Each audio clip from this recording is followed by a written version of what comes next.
Good morning. I don't know why I feel actually like something to do with this video. Maybe it'll help somebody. February 1982 is when I was hit by a car. I was 13 years old, so obviously I was not driving. Actually, I was walking. Crossing the street to catch a school bus. The old man that hit me was literally doing not even 10 miles an hour.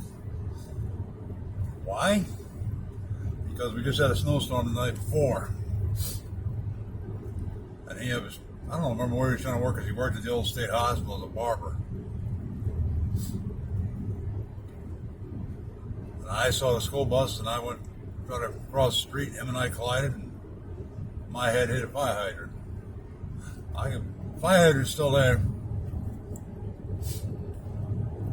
I got up and didn't even know I was bleeding. I had a huge, heavy winter coat on. Bus driver said, "You've got a scratch. You're bleeding. Trigger warning. This part ain't going to be pretty." So she took me down to the old state hospital, which was a turnaround point. It was about 2 or 3 miles past my house. Then came back up. That's when we met my parents. They took me down to, I think it was called Pequot Medical Center. It was a different town. And that's when it took 100 stitches to close my head. Now, I can't ask this broad, because she's dead, if that's what you call a scratch. Bitch, what the hell do you call a cut? The doctor told my mother, this is before they really knew much about TBI, "You might notice changes." Yep, she did.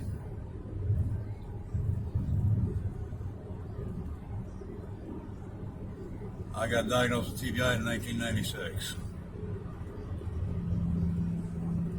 And the only reason I did that was to shut her up. That blew up my face.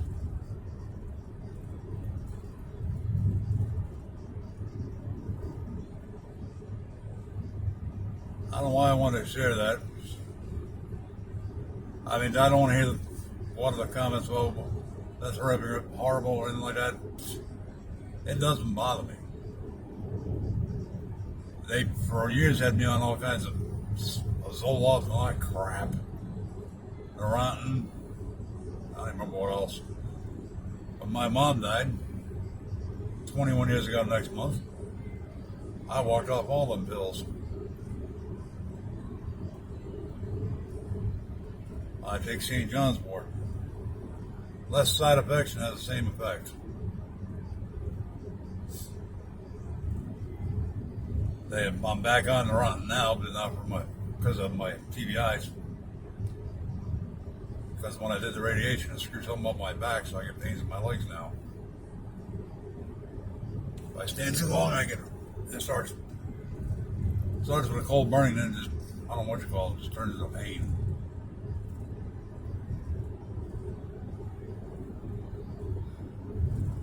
Doctor got me on that.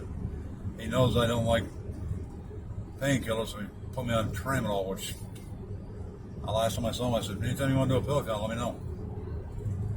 He started laughing and said, "I'm not even worried about you." I was like, "Why? I've only got bottles of the crap. I don't take it."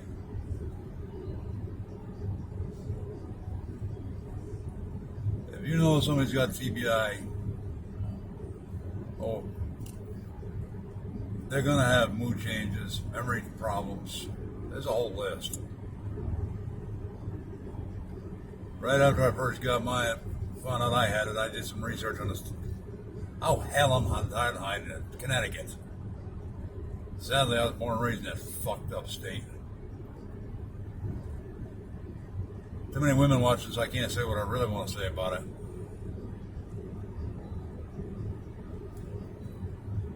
But back then, when I got diagnosed, I found out Connecticut has 5,000 unreported cases per year.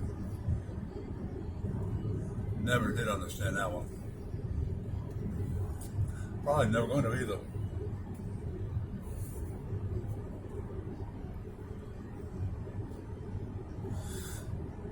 see me talk, I walk, I drive. You never know I have TBI.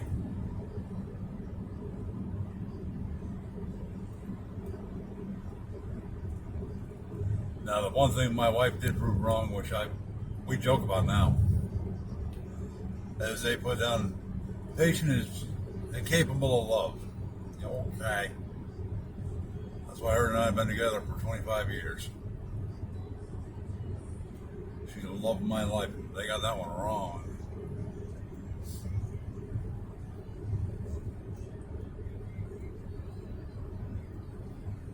And hopefully this video helps somebody. Because I tell everybody straight up when I meet them they've got it and they're depressed. It's like, you can either deal with this crap on your own, whatever you call it. For me, it's my own road. Or it's going to deal with you. There's no way around it. It's one of the two situations. I let it deal with me for years. Now it's the other way around. I just love my off days. That's probably why I'm like I am now.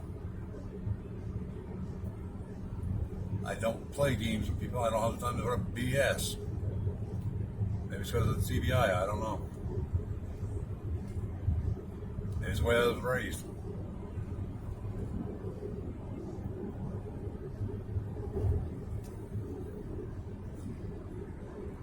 Oh, I'm on my way down to. I'm in Cigarsville on my way to the industrial park to pick somebody up from work. Because her boyfriend, and whatever you want to call it, significant other, has to work till 2 o'clock in the morning. And if you knew the truth about him and some other things, you'd probably die laughing. Because my family took forever to understand it. Now they just shut up and like, hey, it works, go.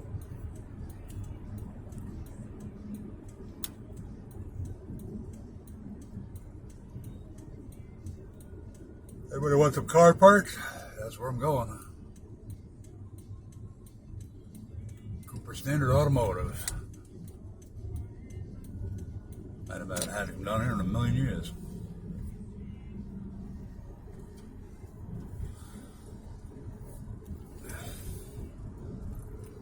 But seriously, somebody with TBI, it's not easy for them either.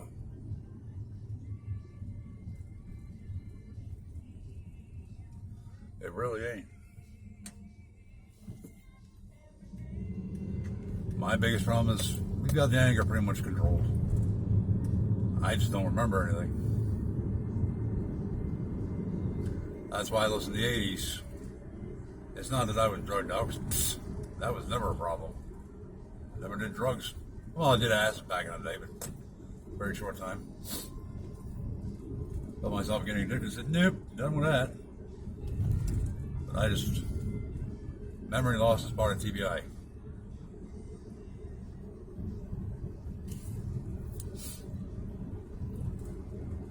Now, I doubt very many of you are still watching this video. Which, if you're not, it's kind of a shame because it could help somebody else.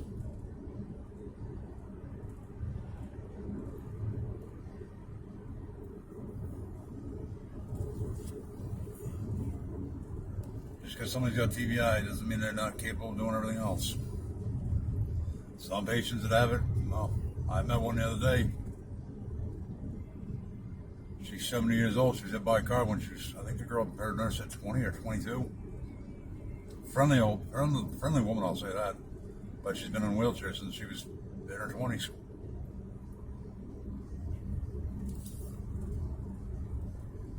So not everybody you meet, you know has got TBI.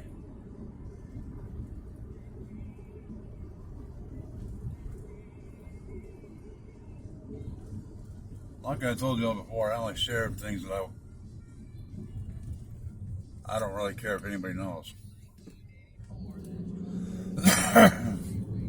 And this is one thing that's, for me, this is more educational than anything.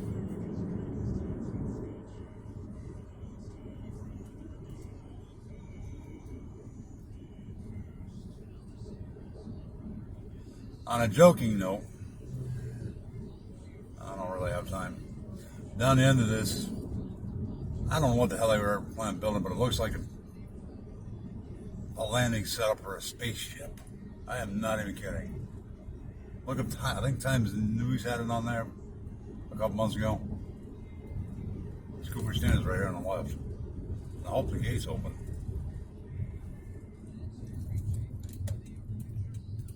Yeah, it is.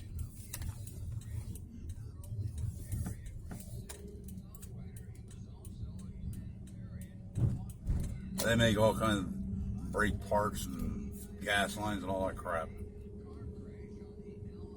But, well, I'm going to get off here.